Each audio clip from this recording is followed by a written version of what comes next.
Bugun mamlakatimizda muborak kun, ezgulik, mehr-oqibat va saxovat ayyomi muqaddas Ramazon hayiti keng nishonlanmoqda. Bu yilgi hayit bayramining shukuhi, fayzu tarovati o'zgacha bo'lyapti. Mana shu qutlug' kunlarda ulkan tarixiy voqealar bir-biriga ulanib ketyapti. Davlatimiz rahbarining tashabbusi va ulkan e'tibori tufayli Toshkent shahrida O'zbekistondagi Islom sivilizatsiyasi markazi, Samarqand viloyatida Imom Buxoriy yodgorlik majmuasining ochilishi xalqimizga o'ziga xos Ramazon tuhfasi bo'ldi. Nafaqat yurtdoshlarimiz, balki butun musulmon olami uchun qutlug' maskan bo'lgan Imom Buxoriy majmuasi bugun namozxonlar uchun rasman mo'tabar eshiklarini ochdi. Davlatimiz rahbarining yurtimiz musulmonlari uchun navbatdagi buyuk va tarixiy tuhfasi shunda bo'ldiki, bugun muqaddas Ramazon hayiti namozi majmuaning yangilangan Fayzli masjidida o'qildi. Bu muborak maskanning faoliyat boshlashini intiqlik bilan kutgan mamlakatimizning turli hududlaridan kelgan minglab yurtdoshlarimiz bu yerda qalblarida shukronalik bilan hayit namozini ado etdilar. Allohu akbar.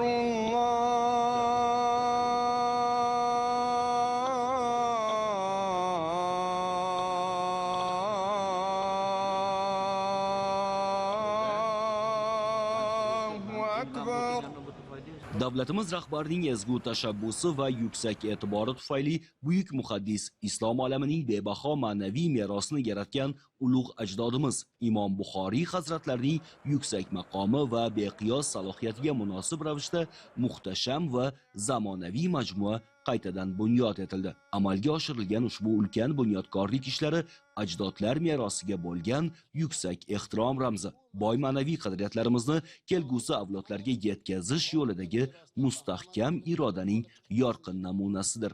Erta tongdanoq qalbi ezgu niyatlar, pok orzu-umidlar bilan to'lgan yurtdoshlarimiz ushbu tabarruk ziyoratgoh sari intilib, uning fayzidan bahramand bo'lish maqsadida majmuaga tashrif buyurishdi.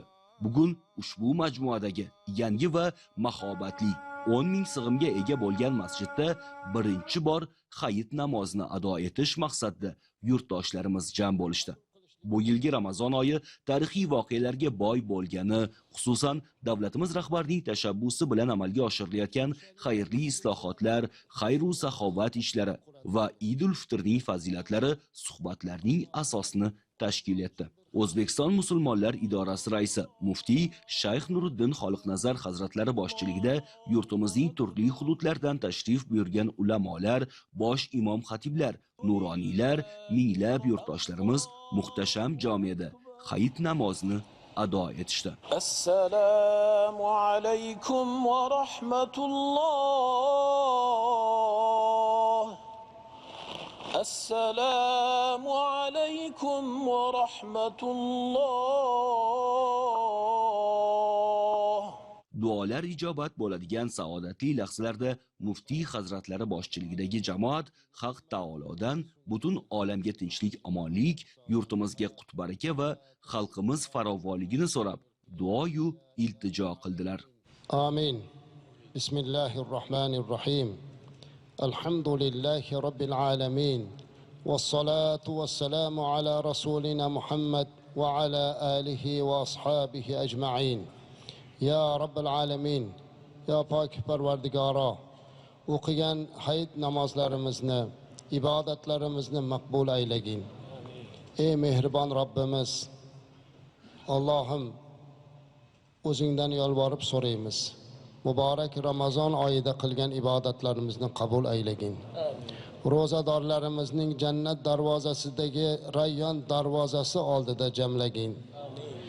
Ramazon oyidagi xatmi Qur'onlarimiz, duoyu iltijolarimiz maqbul bo'lib, bu xatmi Qur'onlarning fayzi barakoti bilan yurtimizni yanada barakotli qilgin. Ya Rabbil alamin, Ramazon oyida o'zing va'da qilinganidek gunohlarimizdan mag'firat holatda chiqib olgan bandalardan bo'lishligimizni nasib qilgin. Ya Rabbi, gunohkor bir bandalar sifatida sendan ming hijolatlik bilan barcha bandalar qatori biz gunohkor bandalar ham qo'limizni sana rahmatingni umid qilib ochib turar ekanmiz. Rahmatingdan bizni noumid qaytarmagin ya Rabbi. Ilohim, bu muborak kunlarda bizlarning vujudimizga sababchi bo'lgan ota-onalarimizni o'tib ketganlarni rahmat qilgin. Bugungi bu go'zal kunlarga, bu baxtli saodatli kunlarga yetib kelmagan ajdodlarimiz, jaddod marhum va marhumalarimizni bugun duolarimiz bilan ruhlarini shod aylagin. Ya Rabbi, bizlarga mana shunday ne'mat ato qilding. Bizni musulmon qilib yaratding, mu'min qilib yaratding.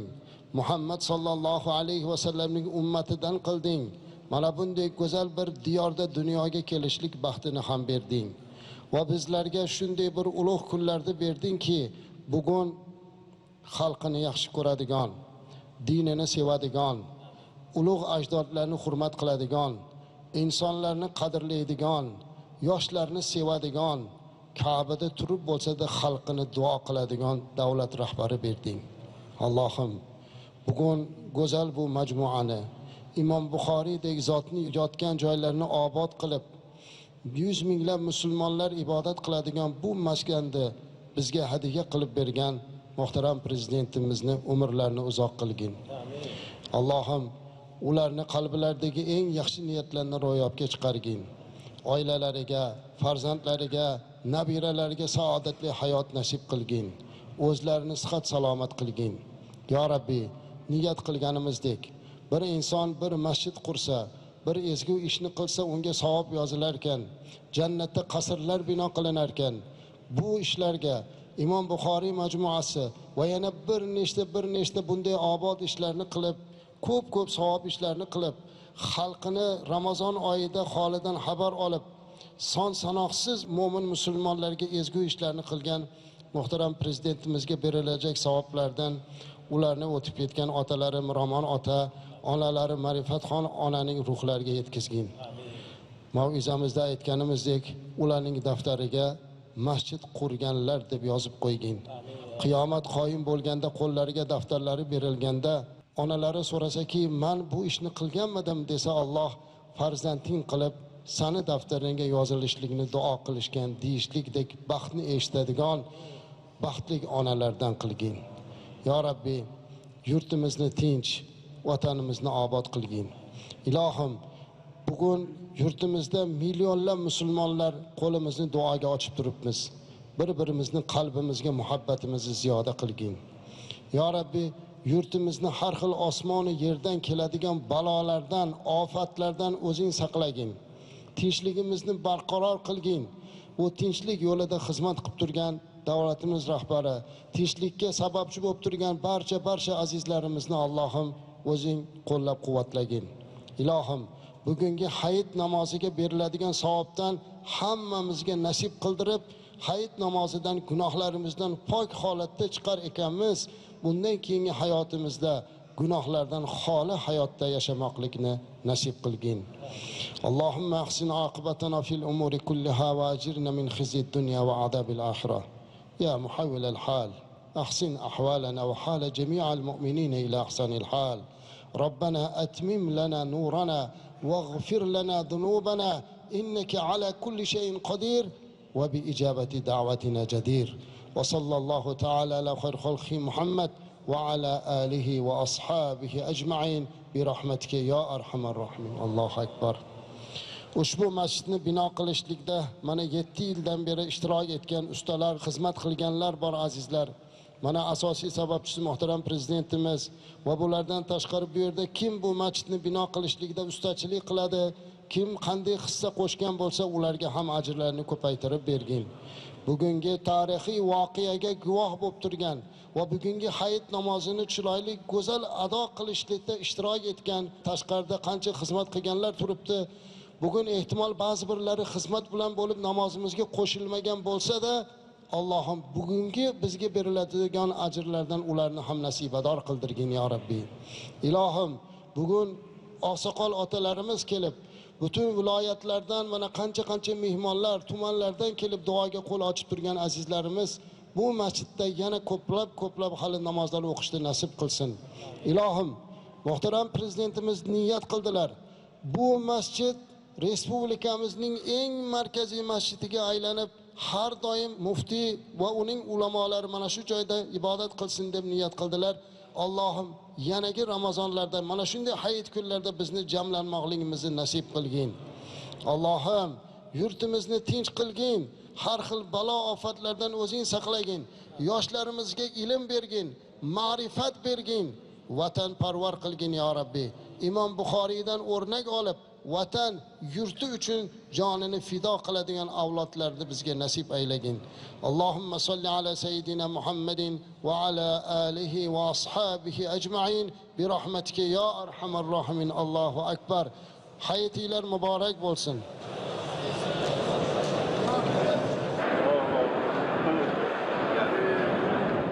Muhtaram Prezident boshchiligida shunday bir shijoat bilan, g'ayrat bilan xalqimizni qalbidagi ro'yobga chiqarib, shunday bir muborak ro'za hayiti bayramida ochilish marosimi bu tarixiy olamga keldi. Qo'shsha bayramlar bo'ldi. Bu yog'i Navro'zi olam, bu yog'i ro'za bayrami. Muhtaram Prezidentimizga minnatdorchilik bildiraman-ku, ma'naviyatimizning sarchashmasi bo'lgan Ismoil Buxoriy bobomizni yana dunyo olamiga ko'z qildi.